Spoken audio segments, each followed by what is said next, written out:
Welcome to Dell's Storytime, boys and girls. It's so good to see you again. I hope Maggie and Eden and Jeffrey and Constantino and maybe even Dominic and Lachlan are listening to our story time today with all the rest of you kids. So let's get started with our story we're going to read today, which is a really fun and interesting story about a little boy named George who is so bored because it started snowing and he didn't know what to do with himself all day. So the next morning when he came up, we'll stop there because that's where the story begins. But for now, let's do our little get ready story time song. Hands go up, hands go down. I can turn myself around. I can stand up on one shoe. I can listen, so can you. I can sit, I'll show you how. Story time is starting now.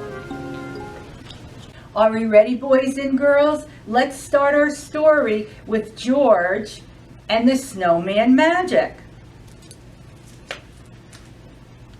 The story itself is by Catherine Teagan and illustrated by Brandon Dorman. Snowmen fell from the skies ensembled.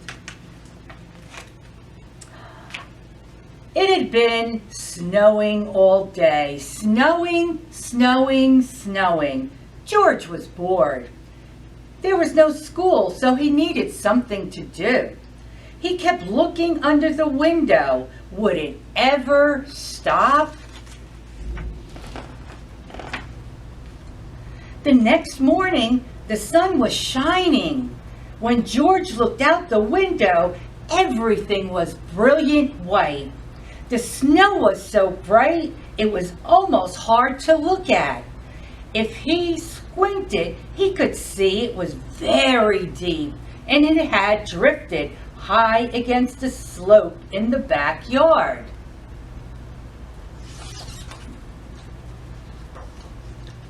Uh-oh! George put on his warm socks and his snow pants and his flannel shirt. Then he put on his snow jacket, his book, his boots, his mittens, and his hat. He was ready. Outside, the air smelled clean and cold. George plunged into the snow. It was so fluffy but crunchy too. He made a snowball and threw it against the tree. It was very, very quiet.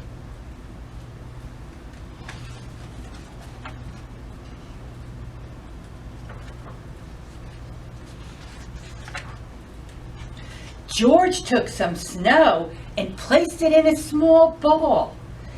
Then he started rolling and rolling the ball in the snow. The ball got bigger and bigger. When the ball got too heavy to roll, he stopped rolling it near the bottom of the slope. Boys and girls, let's help George build his snowman. Boy, that is a big ball of snow. Then he started rolling a medium-sized ball. He put it on top of the big ball. Here we go. Let's help George. Here's the second one, the medium ball.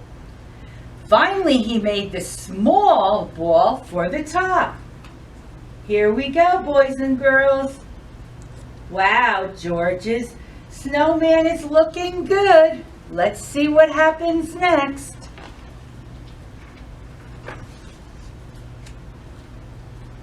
George went inside the house and found a scarf in the closet and a carrot in the refrigerator. In the old days, his mother told him people used to take pieces of coal and use them to make eyes. But there wasn't any coal in George's house, so he found buttons and brought them outside with the carrot. Let's see. He carefully pushed the buttons to the top little ball to make eyes for the snowman.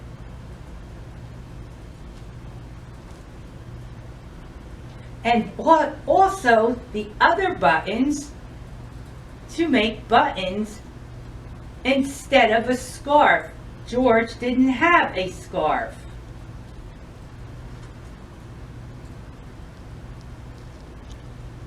What are we missing, boys and girls? Uh-oh.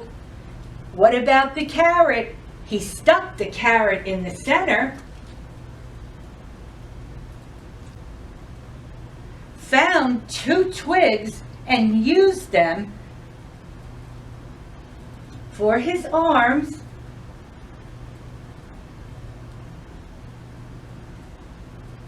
Oh, George's snowman is looking good, but I think he's missing one thing. To make it a perfect snowman, he needed a hat just like George. So George went in and found his snowman a hat. There you go. George turned his head. He thought the snowman was smiling at him. Could it be?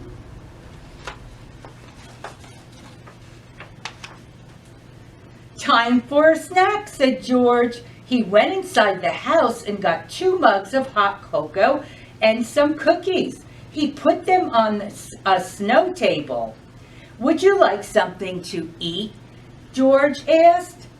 I couldn't drink the hot chocolate, the snowman said, but a cookie would be nice. It was magic.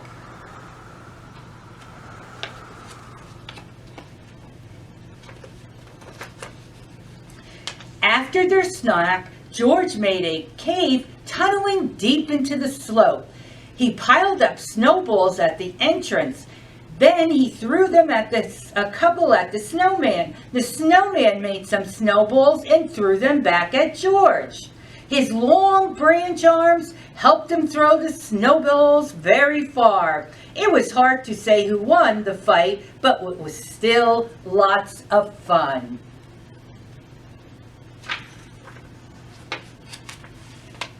The snowman chased George around the yard, and then George chased the snowman around. The snowman couldn't move that fast, so it was easy for George to sneak up on him. It was starting to get dark. George didn't want to go inside, but his mother was calling him. "Bye-bye, snowman," he said. "I will see you tomorrow." George thought he heard the snowman say good night. The next day it was warmer. The sun was even brighter. The snowman was shrinking. George played with him all day, but he could tell that the snowman didn't have quite the same energy. Then it was Monday. George had to go to school. It was another bright, warm day. When he came home, the snowman was almost gone. The hat and the carrot and the buttons had slid down. He could hardly recognize his snowman. The cave had collapsed too, and the snow table had melted. The next morning, George looked out the window. It was snowing, snowing, snowing, and snowing. He couldn't wait.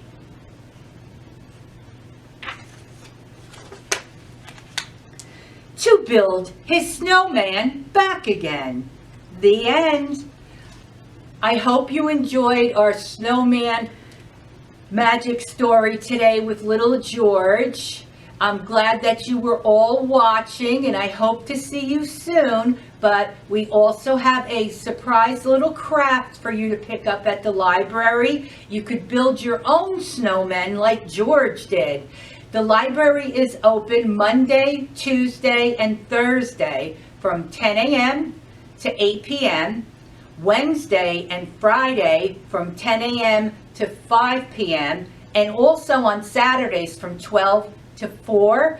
You could come into the children's room and pick up your craft. They'll be available until they run it out. And also, please check on Dowdell, DOWDELL.org